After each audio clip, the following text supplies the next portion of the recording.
공포카페 두 채널 일본 괴담 아야코의 나무.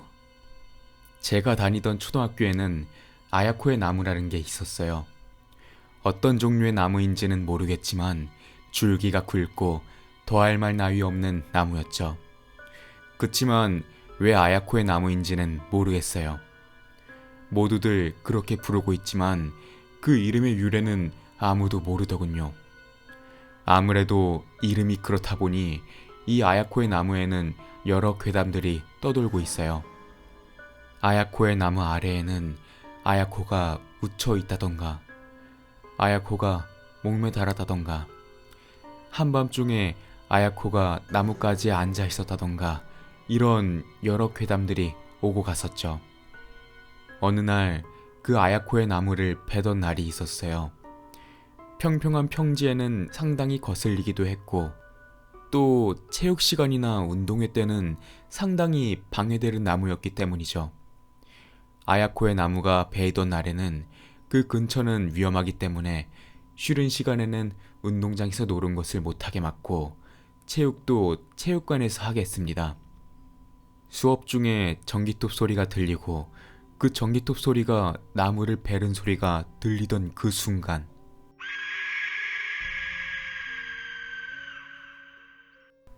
하면서 무시무시한 비명소리가 들렸습니다. 남자인지 여자인지도 모를 정도로 분간하기 힘든 목소리였어요. 어디서 들린 건지도 몰랐고요. 교실에서 들리는 것 같기도 하고 멀리서 들리는 것 같기도 하고, 그래서 선생님은 바로 수업을 중단하시고 복도로 나가셔서 다른 선생님과 대화를 하셨어요. 그러는 사이에도 비명소리는 계속 들려오고 있었어요. 몇 분 정도 지나고 혹시 모르니 운동장으로 대피를 하기 시작했습니다. 대피를 하는 와중에도 비명소리는 계속 들렸습니다. 비명소리는 학교 전체에 울려 퍼지고 역시나 어디서 들려오는지는 모르겠더라고요. 운동장으로 대피한 후에도 학교 안에서는 비명소리가 들렸습니다. 그렇게 시간이 지나고 아야코의 나무가 잘려나가자 비명소리가 사라졌습니다. 그날은 수업이고 뭐고 아무것도 하지 않고 그대로 전부 하교를 하게 됐습니다. 밤에 학부모 설명회를 하고 난 후에 다음 날에는 휴교를 한다고 했습니다. 학부모들에게는 누가 방송실에 침입해서 장난쳤다고 설명했다 그러더라고요. 다음 날 친구들과 학교에 가봤는데 교문은 닫혀 있어서 안으로 들어갈 수가 없었습니다. 도로 쪽에서는 교문 안쪽이 잘 보여서 그쪽으로 자리를 옮기고 운동장 쪽을 보는데 어른들 몇 명이 모여서 그루터기가 된 아야코의 나무 주위를 흰 끈 같은 걸로 둘러싸고 있는 거예요. 아무래도 저건 앵마기를 하고 있는 것 같은 느낌이 확 들더군요. 그날 밤 수영학원에서 돌아오는 길에 자전거로 학교 앞을 지나가면서 무심코 운동장 쪽에 있는 아야코의 나무를 봤는데요. 그 아야코의 나무 그루터기에 웬 여자애가 앉아있는 게 보이는 거예요. 저희 초등학교는 한 곳에만 야간 조명이 있는데 그 하나가 바로 아야코의 나무 바로 옆에 있는 거였어요. 멀리서 봤던 거지만 분명 여자애가 있었습니다. 밤 10시가 넘었는데 말이죠. 이런 시간에 여자애가 아야코의 나무 그루터기에 앉아 있어요. 아야코다. 틀림없이 아야코라고 머릿속에서 울렸습니다.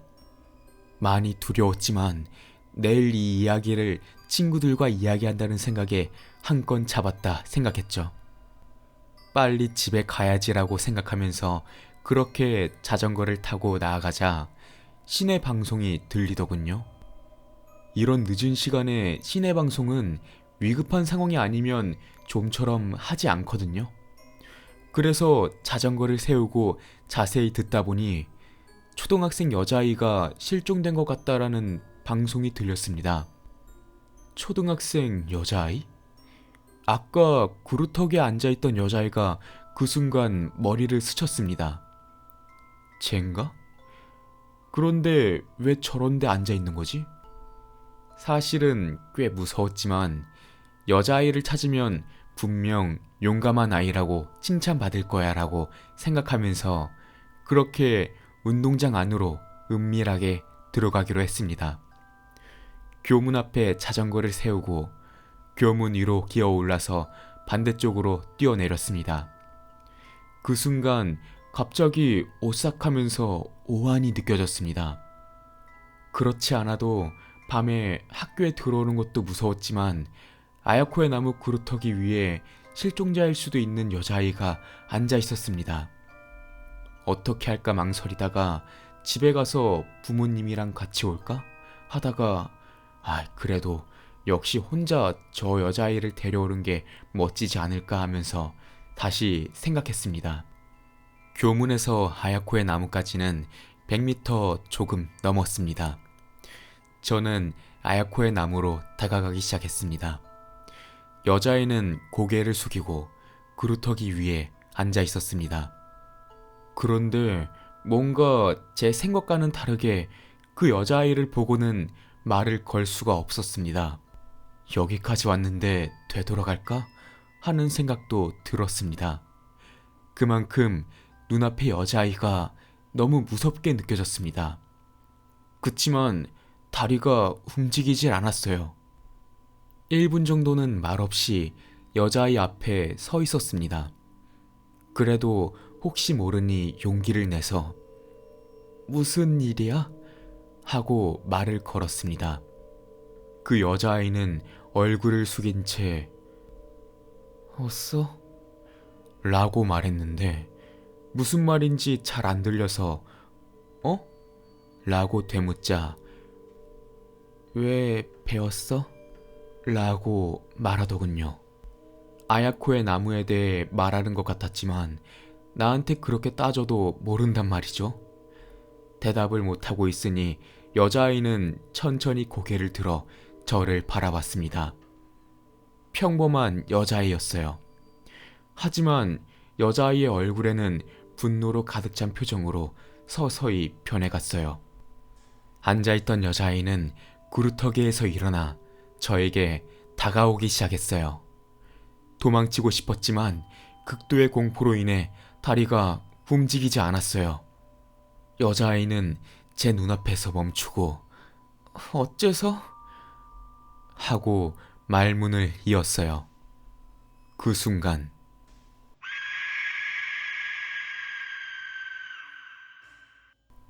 오전에 들었던 그 비명소리가 학교에서 들려왔습니다. 학교의 창문이며 문이며 다 닫혀 있었는데 목소리가 새어나오는 것 같았습니다.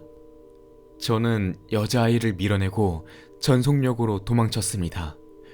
교문까지가 너무 멀게 느껴졌습니다. 뒤돌아보고 싶은 충동이 들었지만 절대로 뒤돌아보면 안 될 것 같았기에 어떻게든 온 힘을 다해 교문으로 달려갔습니다. 달리는 와중에도 학교에서는 비명소리가 들렸습니다. 순간 교문 앞에 경찰차가 서 있는 것이 보였습니다. 살았다! 저는 눈물이 날 정도로 기뻤습니다. 저기요! 도와주세요! 라고 하면서 정신없이 소리쳤습니다. 경찰관은 진정해 꼬마야. 왜 그래? 무슨 일 있었니? 라고 말하셨지만 저는 울고 있어서 대답을 할 수 없었습니다. 그때 몇몇 사람들이 운동장으로 들어가 여자아이를 안고 나왔습니다. 경찰차 안에서 진정을 하고 겨우 이야기를 할 수 있게 되어서 사실대로 이야기했습니다. 그 사람들이 절 믿어줬는지는 모르지만 운동장에 들어간 경찰도 분명 학교에서 그 비명소리를 들었다고 했던 것 같았습니다. 아까 그 여자아이는 실종된 아이가 맞았는지 그 여자아이 어머니가 울면서 껴안고 계시더군요. 저는 너무 늦었기 때문에 부모님께 연락을 해서 그렇게 부모님과 집을 같이 갔습니다. 다음날 토요일은 원래는 학교를 가는 날이었지만 부모님과 이야기하고 나서 쉬기로 했습니다. 점심시간이 지나고 담임 선생님께서 다시 액마기를 해야 하는데 너도 와야겠다 라고 담임쌤이 말씀하셔서 점심이 지나서 학교에 가기로 했습니다. 어제 그 여자아이도 같은 초등학교 후배였더군요. 여자아이 역시 액마기를 받기 위해 부모와 함께 학교에 와 있었습니다. 잠깐 이야기를 나눠봤지만 저를 기억은커녕 어제 기억도 거의 없는 것 같았습니다. 교장도 교감도 선생님들 전부 불제를 위해 자리를 뜨더군요.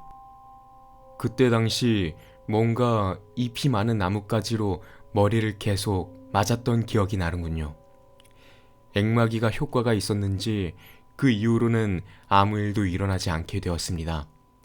선생님들한테도 아야코의 나무에 대해 물어봤지만 역시나 아무도 모르더라고요.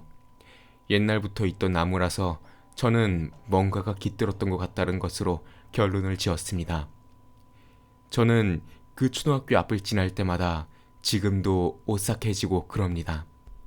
안 보는 편이 좋다는 것은 알고 있으면서도 저 그루터기를 보게 됩니다. 이제는 아무런 일도 일어나지 않는 그저 그런 그루터기가 되어 있기를 바랄 뿐입니다.